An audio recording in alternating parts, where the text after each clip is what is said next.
नमस्ते Anuj ji. Welcome to IB TV. Good morning. Good morning. जैसे आप जानते हैं कि कई महीनों से हम टैरिफ टैरिफ देख रहे हैं, टैरिफ वॉर चल रही है। और पहली तारीख को 1 अगस्त प्रेसिडेंट ट्रम्प ने 25% टैरिफ लगाए हैं भारत पर।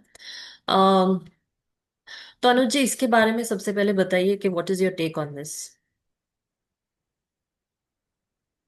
देखिए प्रिया जी, यहाँ पर इशू क्या है कि यूएस चाहता है कि जो हम क्रूड इंपोर्ट कर रहे हैं यूएस रशिया से, वो हम्म। हम यूएस से इंपोर्ट करें या हम रशिया से जी। बंद कर दें। तो हम्म। उसकी वजह से उन्होंने यहाँ पे कहीं ना कहीं जो है टैरिफ को बढ़ाया है कि हम्म। अगर हम रशिया से इंपोर्ट करना बंद नहीं करेंगे तो वो एग्रेसिव टैरिफ जो है इंडिया, ये जियोपॉलिटिकल कंसर्न्स को लेकर है, जिसकी वजह से जो कि जनरली रशिया और यूएस के बीच रहते हैं, तो उसके हम्म। चलते क्योंकि यूएस चाहता है कि रशिया के ऊपर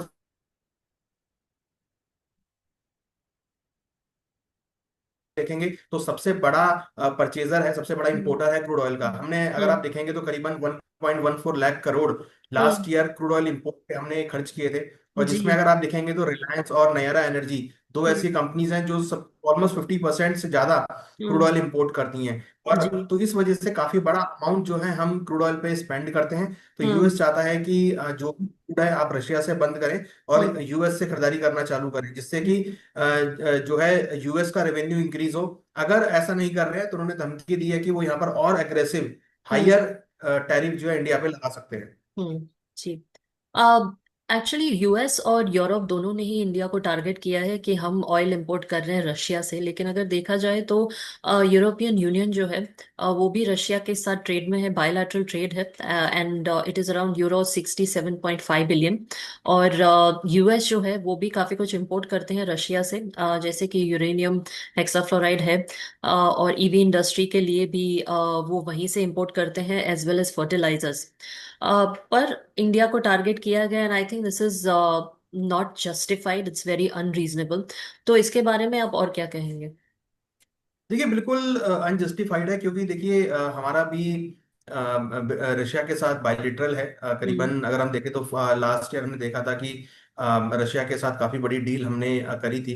तो हम्म। कहीं ना कहीं अगर आप देखेंगे, हालांकि हमने यूएस के साथ भी $500 बिलियन की बायलिटरल डील अभी हमने देखा था। Modi ji last time US गए थे तो वहां पे उन्होंने उसको फाइनल किया था। तो जी। ऐसा नहीं है कि हम यूएस के साथ नहीं करें, यूएस के साथ भी हमारा काफी हम्म। बड़ा इंपोर्ट एक्सपोर्ट है और साथ में रशिया के साथ भी है। तो हम्म। हम जो क्रूड बाय कर रहे हैं रशिया से, क्योंकि रशिया हमारा बहुत बड़ा दोस्त रहा है, काफी पुराना हम्म। दोस्त रहा है और वो डिस्काउंटेड रेट पे भी देता है। तो ऑलमोस्ट अगर आप देखेंगे तो $5 से $10 का डिस्काउंट हमें जनरली जो है रशिया से मिलता है, जो कि एक बहुत बड़ा अमाउंट होता है। अगर हम वो 5 से 10% डिस्काउंट नहीं लेंगे तो हमारा जो ट्रेड डेफिसिट है वो यहाँ पर बढ़ जाएगा। तो कहीं ना कहीं अपने ट्रेड डेफिसिट को मैनेज करने के लिए हमको जो है रशिया से बाय करना पड़ता है। और कहीं ना कहीं अगर आप देखेंगे तो हम रशिया से पहले से काफी सालों से परचेज करते आए हैं। तो ऐसे में अगर आप देखेंगे तो कहीं ना कहीं एक कन्फ्लिक्शन है हम्म। यूएस और रशिया के बीच में। क्योंकि हमने देखा था जो रशिया यूक्रेन वॉर हुआ था उसमें हम्म। जो यूएस था वो यूक्रेन को सपोर्ट करता हुआ नजर आ रहा था। तो ऐसे में जो है यूएस चाहता है कि रशिया को डाउन करने के लिए, और वो डाउन चारों तरफ से उसको करना चाहता है। तो उन्होंने देखा कि यहाँ पे क्रूड का बहुत बड़ा पार्ट जो हम्म। इंडिया इंपोर्ट करता है और बहुत बड़ा रेवेन्यू जो है रशिया के पास जाता है। तो इस वजह से इन्होंने ये एक कंसर्न्स और एक पॉलिटिकल अनसर्टेबिलिटी की वजह से जो इंडिया को उन्होंने ये थ्रेट दिया है। जी। और भारत ने भी आज रिस्पॉन्ड किया है कि they will continue to import from Russia. What do you have to say about that? देखिए अगर आप देखेंगे तो यूएस की धमकी से इतना कोई बड़ा फर्क नहीं पड़ रहा है, क्योंकि हम्म। हमारा यूएस के साथ बहुत छोटा इंपोर्ट एक्सपोर्ट है। हम्म। करीबन $87,000 के आसपास का हम यूएस से जो है इंपोर्ट जो है एक्सपोर्ट करते हैं, और $47,000 बिलियन का हम इंपोर्ट करते हैं। तो अल्टीमेट देखेंगे तो कोई इतना ज्यादा फर्क नहीं है।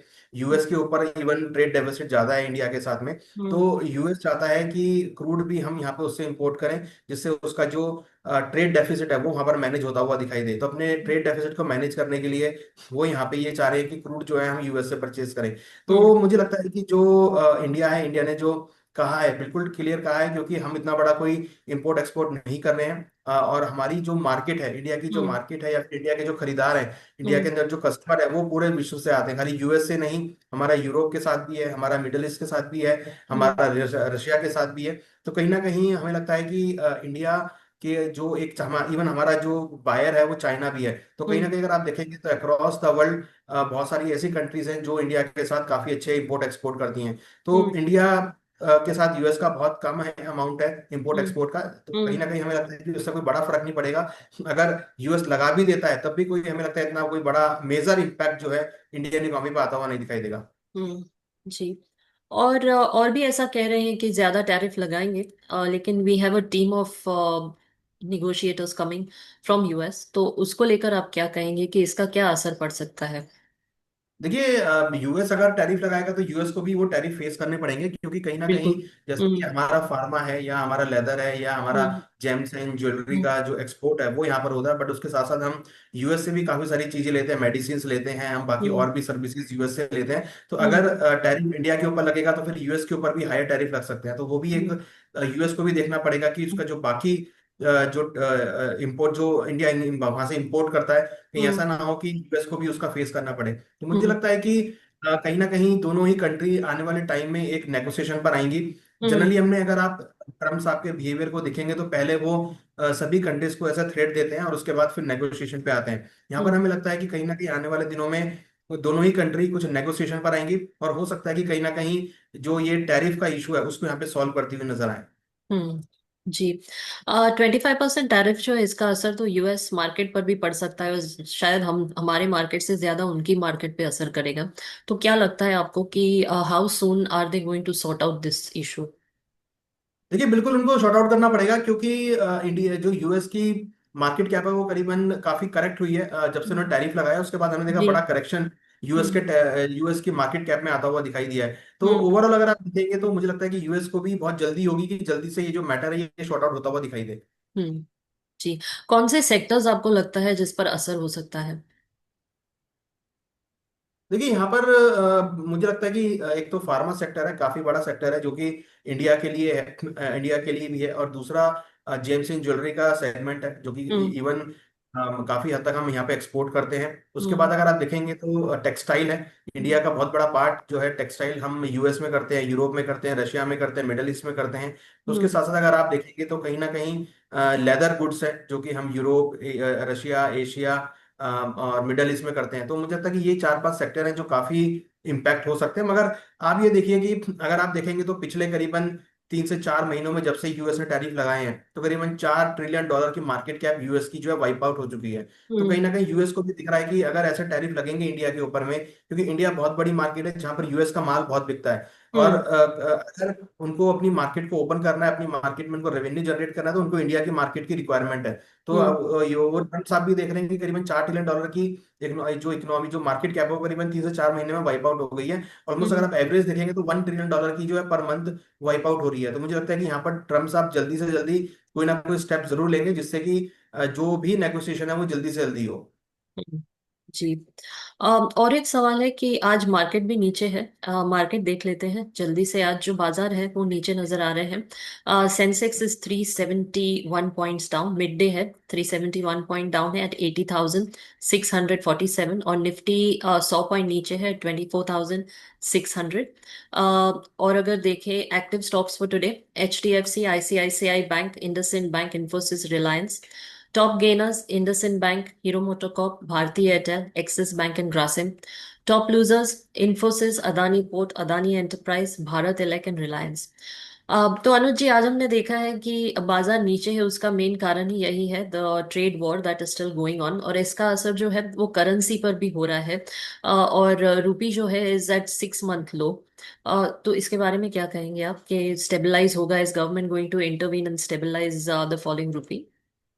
देखिए, अगर आप रुपी को देखेंगे तो रुपी इस अगर हम इस साल की बात करें तो करीबन 0.3% के आसपास डेप्रिशिएट हुआ है। हम्म। करंटली हमने देखा है कि 87.98 का लाइफ जी। टाइम वीकनेस, या हम बोले डॉलर ने यहाँ पर टेस्ट किया है। और आज भी अगर हम्म। देखें तो एक गैप अप ओपनिंग हम जो है रुपी में देखते हुए आ रहे हैं। हमें लग रहा है कि हम्म। आज भी रुपी का जो ट्रेंड है वो यहाँ पर वीकनेस का रहेगा। रुपी में कुछ और गिरावट आ सकती है, डॉलर इंडेक्स में तेजी बनी है। हम्म। और कहीं ना कहीं जो मार्केट, इक्विटी मार्केट में गिरावट हम देख रहे हैं उसकी वजह से एक सेलिंग प्रेशर हम देख रहे हैं कि रुपी में आता हुआ दिख रहा है। रुपी यहाँ पर कंटिन्यूअस वीक होता हुआ दिखाई दे रहा है। हमारा हम्म। मानना है कि शॉर्ट टर्म में रुपये में कुछ और गिरावट यहाँ देखने को मिल सकती है, और ऊपर हम्म। हम एक्सपेक्ट कर रहे हैं कि 88 से लेकर 89 तक के लेवल आपको रुपये में देखने को मिल सकते हैं। तो हम्म। वीकनेस रुपये में कंटिन्यू है, और लग रहा है कि ये जो कंटिन्यूटी है ये आगे भी रह सकती है, क्योंकि जिस तरीके से डॉलर रिवाइव हो रहा है, जिस तरीके से हमने देखा था डॉलर अभी 96 से लेकर 100 तक आ गया था। तो हम्म। अगर डॉलर अगेन रिवाइव होता है बाकी करेंसीज के मुकाबले, तो फिर हम्म। यहाँ पे रुपये में वीकनेस आती हुई दिखाई दे सकती है। जी, आपको लगता है कि 90 क्रॉस कर सकता है ऑन द लोअर एंड?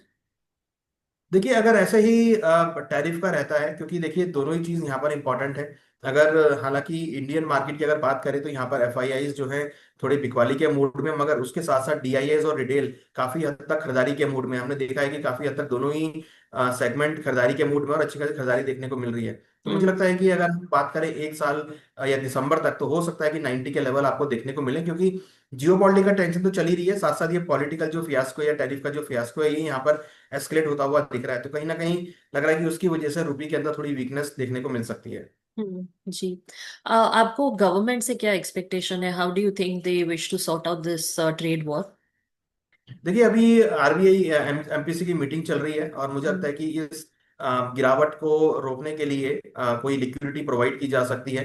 लग रहा हम्म। है कि 0.5 बेसिस या 0.50 बेसिस हम्म। इंटरेस्ट रेट जो है वो यहाँ पे कट हो सकते हैं। अगर वो कट होते हैं तो मार्केट को, रेपो रेट में कट हो सकते हैं, तो अगर रेपो रेट कट होती है तो मार्केट को लिक्विडिटी मिलेगी, और उससे मार्केट को स्ट्रेंथ मिलेगी। तो मुझे लगता है कि यहाँ पर एक तो आरबीआई स्टेप ले सकता है रेपो रेट कट करने के लिए, उसके साथ साथ हमें लगता है कि सरकार यूएस के साथ नेगोशिएशन में बात कर सकती है, जिससे हम्म। कि जो टैरिफ है उसको रैशनलाइज किया जा सके। हम्म। जी, how soon do you think कि ये मैटर जो है वो सॉल्व हो सकता है? देखिए, आरबीआई की मीटिंग तो 2 दिन में आ जाएगी, 6 तारीख को, हम्म। सॉरी 9 तारीख तक इनका रिजल्ट आ जाएगा, आपको दिखाई देगा जल्दी। और मुझे लग रहा है कि इस वीक की तक कुछ ना कुछ जो है कूलनेस टैरिफ के फ्रंट पर देखने को मिल सकती है, क्योंकि दोनों ही कंट्रीज एक हम्म। दूसरे पे काफी हद तक डिपेंड है, और दोनों का ही इंपोर्ट एक्सपोर्ट चलते हैं। तो मुझे लगता हम्म। है कि जल्दी दोनों कंट्रीज कोई ना कोई स्टेप पर लेकर आएंगे, और इस वीक तक मुझे लग हम्म। रहा है कि कहीं ना कहीं पॉजिटिव पॉइंट यहाँ पे देखने को मिल सकता है। जी। इन्वेस्टर्स को क्या एडवाइस देंगे, बिकॉज मार्केट इज वॉलेटाइल? देखिए, मार्केट अभी थोड़ा सा अनस्टेबल है, क्योंकि जियो पॉलिटिकल टेंशन है, हम्म। टैरिफ का इशू है। मुझे लगता है कि यहाँ पे कहीं ना कहीं इन्वेस्टर को थोड़ा कॉशियस रहना चाहिए। जो स्टॉक अंडर वैल्यूड है उनमें खरीदारी देख सकते हैं, या फिर जो स्टॉक एक बुल ट्रेंड में चल रहे हैं, या ब्लू चिप स्टॉक्स हैं जिनके रिजल्ट, क्योंकि रिजल्ट सीजन काफी अच्छे चल रहे हैं अभी। हम्म। रिजल्ट सीजन में जो जिन कंपनी के अच्छे रिजल्ट्स आए हैं उन कंपनीज में पैसा लगा सकते हैं। हमें लगता है कि, क्योंकि देखिए आरबीआई ने भी बोला है कि आगे फेस्टिवल सीजन है, और फेस्टिवल सीजन में जनरली क्रेडिट ग्रोथ अच्छी खासी देखने को मिलती है। तो मुझे लगता है कि जो अगला क्वार्टर है, क्योंकि अगले पूरे क्वार्टर में आपको फेस्टिवल देखने को मिलेंगे, इस बार दीपावली भी जल्दी है, तो मुझे हम्म। लगता है कि अगले क्वार्टर में अच्छे रिजल्ट देखने को मिलेंगे। तो ऐसे स्टॉक्स में पैसा लगाएं जहां पर, ऐसे इन्वेस्ट एसेट क्लास में पैसा लगाएं जहां पर रिजल्ट अच्छे देखने को मिल रहे हैं। इवन हम्म। हमने देखा है अभी रिसेंटली गोल्ड ने भी काफी लाइफ टाइम हाई टेस्ट किया है, तो गोल्ड के अंदर भी कुछ पैसा यहाँ पे पार्क करके चलें। तो अगर हम ओवरऑल बात करें तो थोड़ा डाइवर्सिफाइड पोर्टफोलियो रखें, साथ साथ जिन कंपनी के रिजल्ट हमने अच्छे पोस्टेड होते हुए देखे हैं, जो हम्म। फंडामेंटली स्ट्रॉन्ग कंपनीज हैं, उन कंपनीज में अपना पैसा लगा सकते हैं। जी। अनुज जी, और कुछ आप बताना चाहेंगे इस विषय के बारे में? देखिए, कहीं ना कहीं जो टैरिफ है ये अगर हम देखें तो ये पहले से ही एंटिसिपेटेड था। जब ट्रम्प साहब इलेक्शन जीते थे, जब उन्होंने ओथ लिया था 20 जनवरी को, तब से हम्म। ही ये लग रहा था कि कहीं ना कहीं ट्रम्प साहब स्टेप का स्टेप करेंगे। और हम देख रहे हैं धीरे धीरे वो एक एक कंट्री को टारगेट कर रहे हैं। पहले हम्म। उन्होंने जापान को किया, फिर यूरोप को किया, फिर उन्होंने इंडिया को किया, फिर उन्होंने चाइना को किया। हालांकि उनकी अभी तक चाइना से भी कोई पॉजिटिव बात नहीं हो पाई है। तो मुझे लगता है कि चाइना और इंडिया उनके लिए बहुत बड़े टारगेट्स हैं, जिसको वो यहाँ पे लाते हुए दिखाई दे रहे हैं। तो अगर इंडिया और चाइना के साथ उनकी पॉजिटिव टॉक होती है, तो हम्म। ये पूरे ही एशिया के लिए एक पॉजिटिव मैटर होगा, जहां पर उनको काफी हद तक सफलता मिल सकती है। और मेरा मानना है कि आने वाले 10 से 15 दिनों में आपको ये सारा शॉर्ट आउट होता हुआ दिखाई देगा। और हम्म। ऐसे में कहीं ना कहीं अगर हम देखें तो हमें लगता है कि ये सारे पॉइंट इंडिया के लिए पॉजिटिव होते हुए दिखाई देंगे। तो टैरिफ का जो इशू है मुझे लगता है कि जल्दी ही शॉर्ट आउट होता हुआ दिखाई देगा। और मेरा मानना है कि आने वाले दिनों में आपको अच्छा रन अप मार्केट में देखने को मिल सकता है। जी। Anuj ji, thank you so much for joining us today. आपसे फिर मिलेंगे जल्दी। Thank you so much. नमस्ते। Thank you ma'am, thanks a lot.